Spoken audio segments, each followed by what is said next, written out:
हाँ तो बच्चों, विद्या सेंटर में आपका फिर से स्वागत है। वीडियो को देखने से पहले लाइक करें। क्वेश्चन नंबर 4 से यहाँ पर आज हम शुरुआत करेंगे, जिसमें दिया है HCF 306 एंड 657 का 9 है, तो इसी संख्या का LCM क्या होगा। देखो, HCF और LCM का पिछले क्वेश्चन में फॉर्मूला भी बताया था कि दो संख्याओं का गुणनफल बराबर LCM गुणा HCF। यदि उसी फॉर्मूले का यूज किया जाए तो यहाँ LCM निकालने का फॉर्मूला सीधा सीधा बन जाएगा। LCM इक्वल टू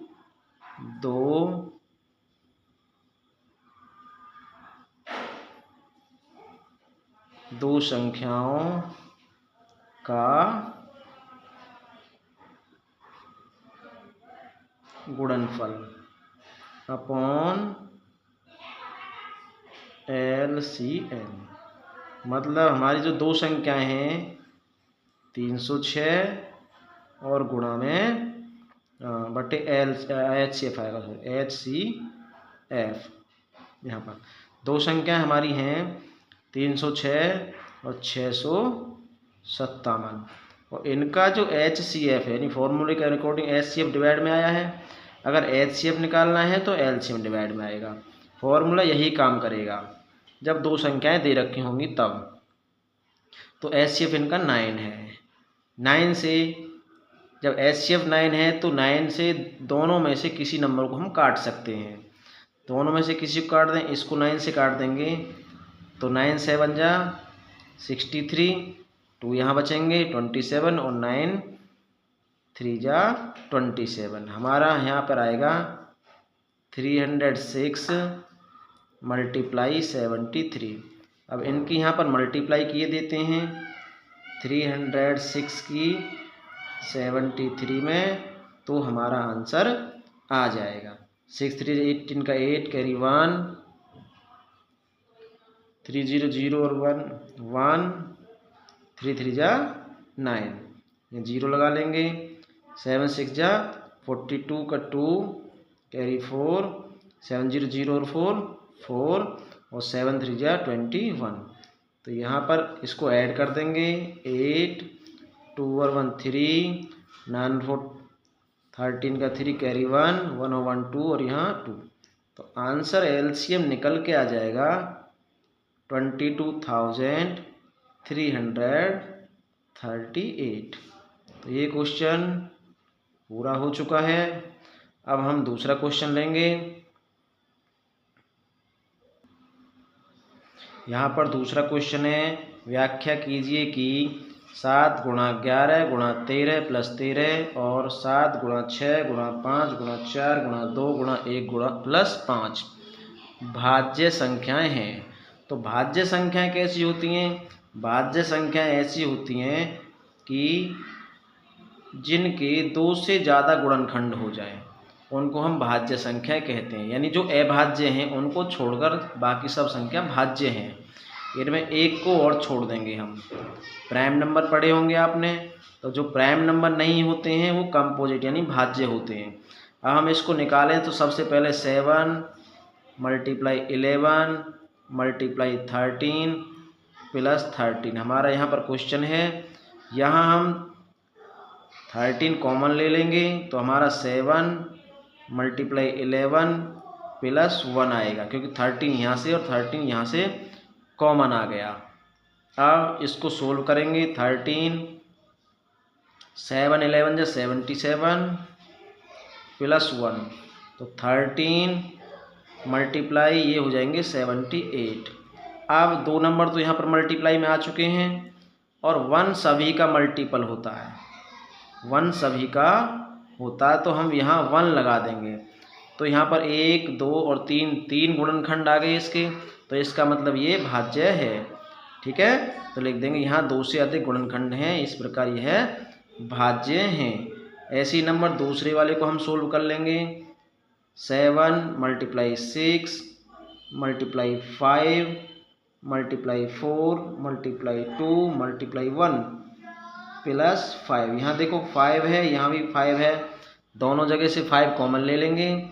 तो 5 जब कॉमन लेंगे तो ब्रैकेट में हमारे पास बचेगा 7 मल्टीप्लाई 6 मल्टीप्लाई 4 मल्टीप्लाई 2 मल्टीप्लाई 1 और प्लस 5 से कॉमन 5 आ गया तो यहाँ 1 बचेगा। अब इसको सोल्व कर दें। 5 मल्टीप्लाई, इनके हम मल्टीप्लाई करे लेते हैं।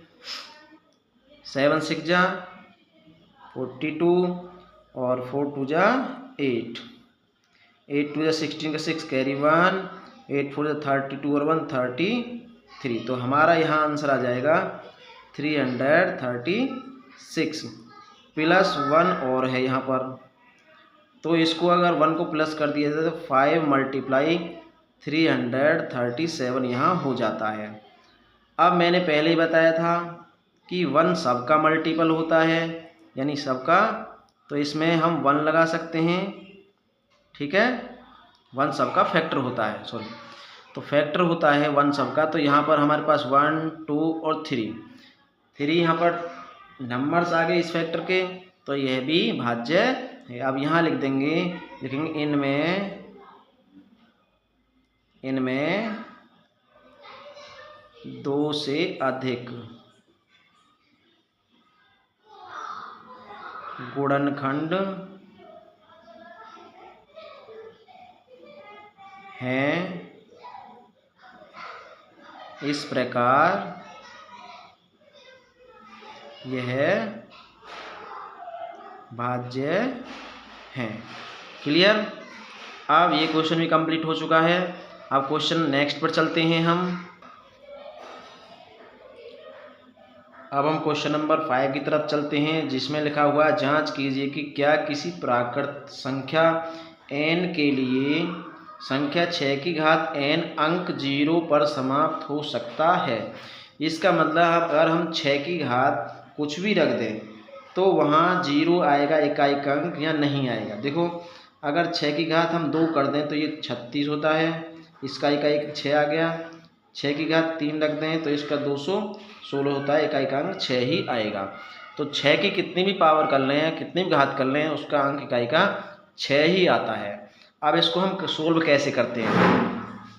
देखो, हम लिखेंगे कि किसी संख्या में, ध्यान से देखना, वीडियो को लाइक जरूर करें, किसी संख्या में इकाई का अंक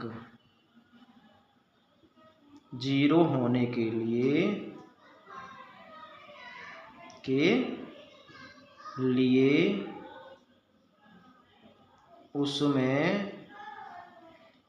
उसके गुणनखंडों में 2 व 5 होना अनिवार्य है।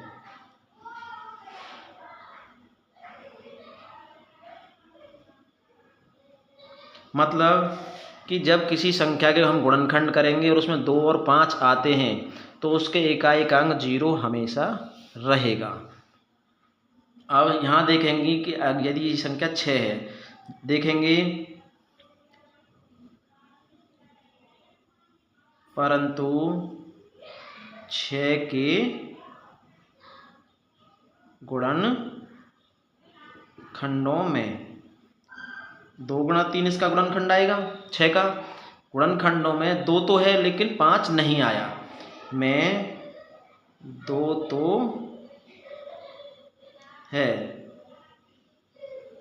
परंतु 5 नहीं है।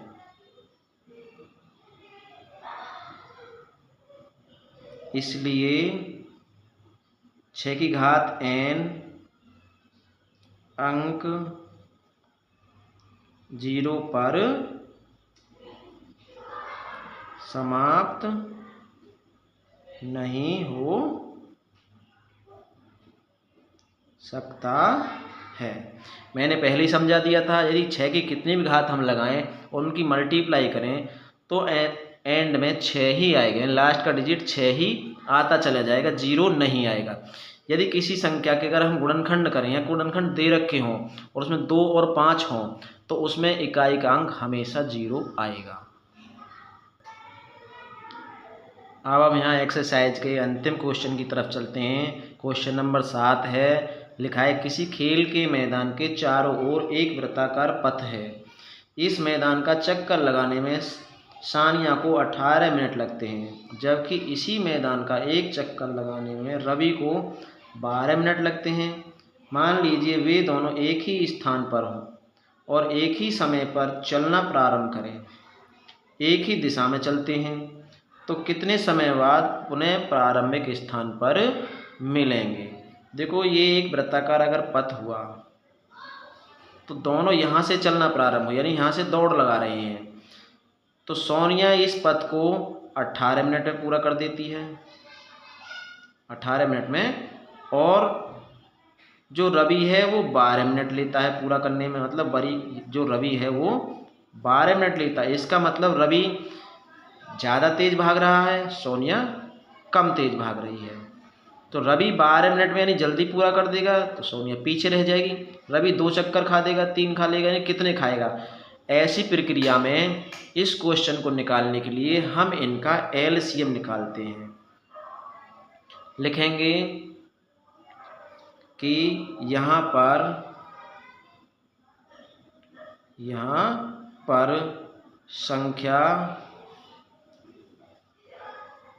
18 व 12 का एलसीएम लेने पर, तो इनका यहाँ एलसीएम निकाल लिया जाए, तो इनका यहाँ एलसीएम निकाल लिया जाए। अब तो एलसीएम हम निकाल लें 18,12 कर 2 से भाग जाएगा, 2 नाम 18, 2 छिक्का 12, 2 से जाएगा, 2 से इसमें नहीं जाएगा, 2 से इसमें चला जाएगा। अब 3 से जाएगा, 3 तिया 9, 3 एकम 3, फिर 3 से जाएगा 1,1। तो यहाँ पर हमारा एलसीएम आया है 2 × 2 × 3 × 3। तो एलसीएम आया 2 2 जा 4, 3 जा 12, 3 जा 36। तो यहाँ हमारा 36 आ गया। इसका मतलब वे दोनों लिखेंगे, वह दोनों 36 मिनट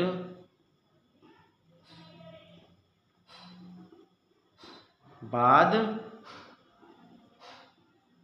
मिलेंगे। तीनों क्वेश्चनों को ढंग से कर लेना है और ये लास्ट का क्वेश्चन को समझ कर करना है, ठीक है। ऐसे क्वेश्चन और भी आ सकते हैं। वीडियो को लाइक अवश्य करें। Thank you.